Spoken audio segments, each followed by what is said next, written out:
Yo, what's going on guys? Welcome back to the channel. My name is Prodwade. Today I'm going to be showing you guys how to make samples slash beats like Cubeatz and Palace do. The samples like a dark ambient melodic melody slash loop, and yeah, it's in the style of Cubeatz. I'm going to show you guys my process of how I came to make it. Hope you enjoyed the video. If you guys want to follow me, my Instagram is in the description, and yeah, hope you enjoy.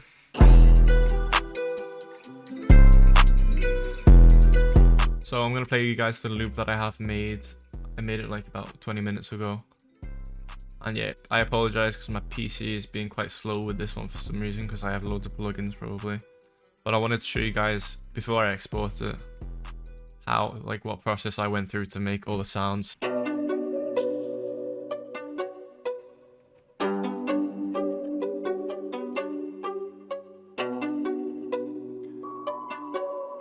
With the bass and also a bit more of the sounds together.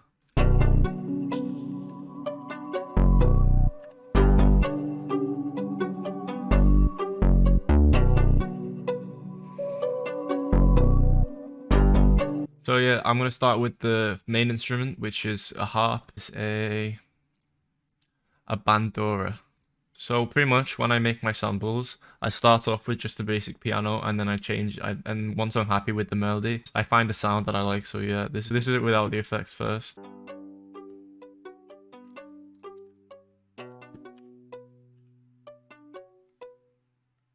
Yeah, that's it without any effects. So the first effect that I put on it was an EQ. It was an EQ with just a low pass, no, a high pass filter, and then I cut out some of the high end. And after that, I put some detune on it. This gives it some like textured feel. And then I put reverb and a stereoizer. The reverb settings are like this.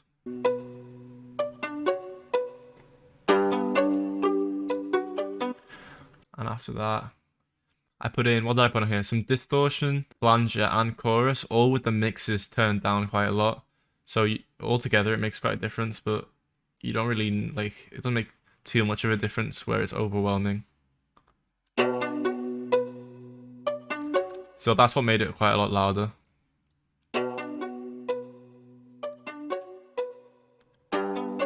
You can't really hear it, but if I turn the mix up, you can hear it a lot easier.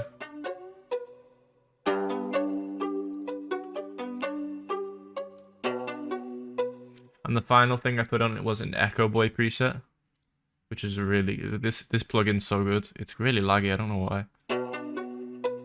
But I turned the mix all the way down to 5% because on full it sounds like this. Which is cool, but it's just like, I didn't want it to sound like that. I just wanted it more textured in the background feel. So it's quite far in the back. It's hard to tell. If I turned it up more, you probably could, but I don't want it to be in your face as much as that. The second instrument I added was just like more of a texture to add to the harp, and it just sounds like this. Just a slide with a delay on it and reverb and stuff. So together it sounds like this. The third instrument I added was another contact preset.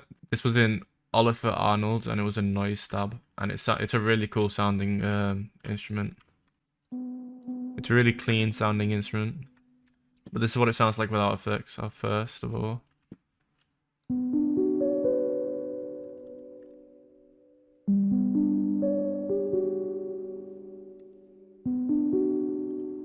another background texture to add to the harp, like a pad pretty much, and it's just replicating the chords and arpeggiating them.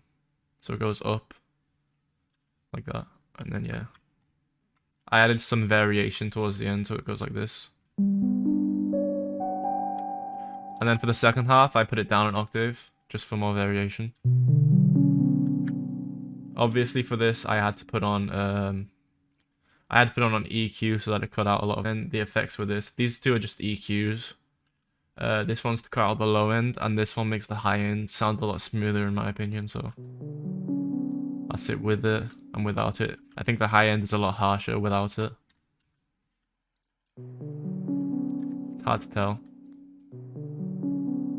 Just mellows it out. And then an imager to spread out, stereo imager to spread out the sound. Then some more detune. These are the settings for the D tune. And then the same Echo Boy preset as before, but just with the mix turned up to 60%.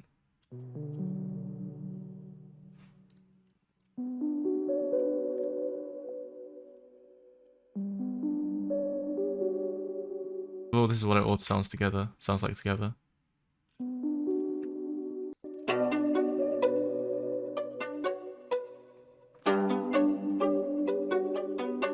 So yeah, that pad just gives a lot more background texture and stuff. After this, I exported the pad alone, and then I reversed it and pitched it up an octave, and like this is what it sounds like.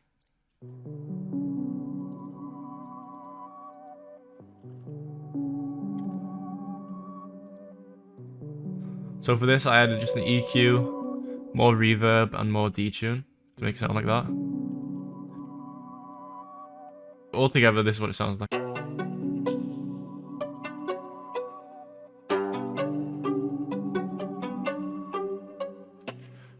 This sound right here is just a little texture, like a little perk with delay on it and reverb.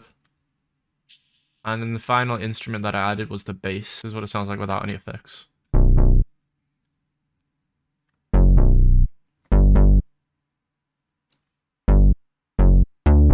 So what I added to this bass was pretty much just distortion and first of all, distortion with Decapitator. That added just more like beefiness to it. A lot more hearable on like mobile devices and stuff like that. After that, I added a low pass filter just to cut out some of the high end. Not that noticeable. And then finally another stereo imager just to get it a lot wider. So this is what everything sounds like all together.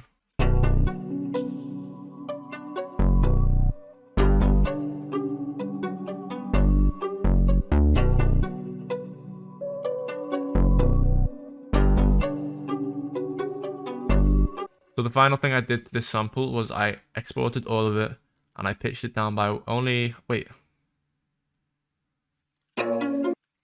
I pitched it down by a semitone. It doesn't show it, but I did pitch it down by one semitone.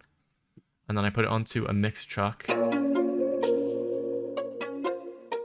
put it onto this mixer track here.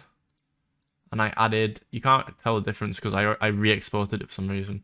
I added an imager and some Kramer tape to just give it a more like, what's it called? A vintage feel. And yeah, this is the final product altogether.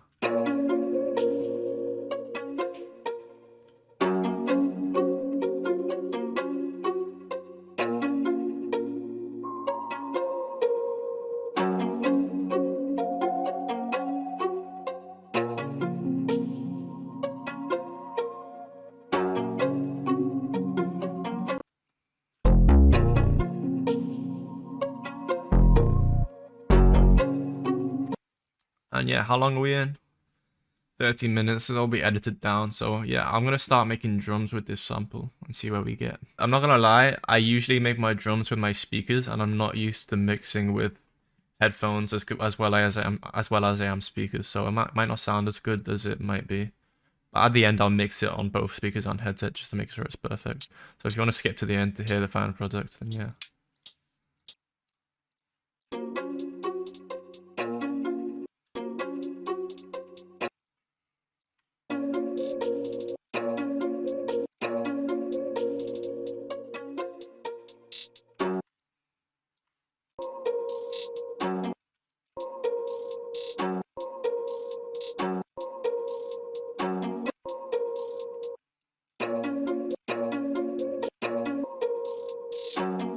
This is a good tip when you're making hi-hats. If you want to get that like fade out feel on a roll,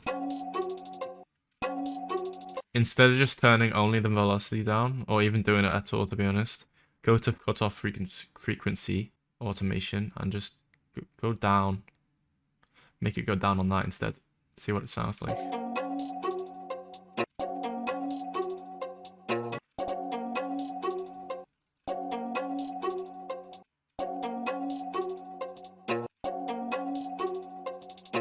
Ooh, that sounds good.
One tip is to always put your 808 in mono.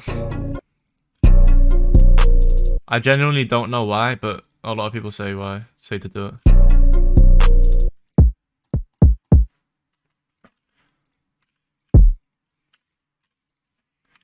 And I tend to realize that it sounds better when I do put it in mono. Sounds good.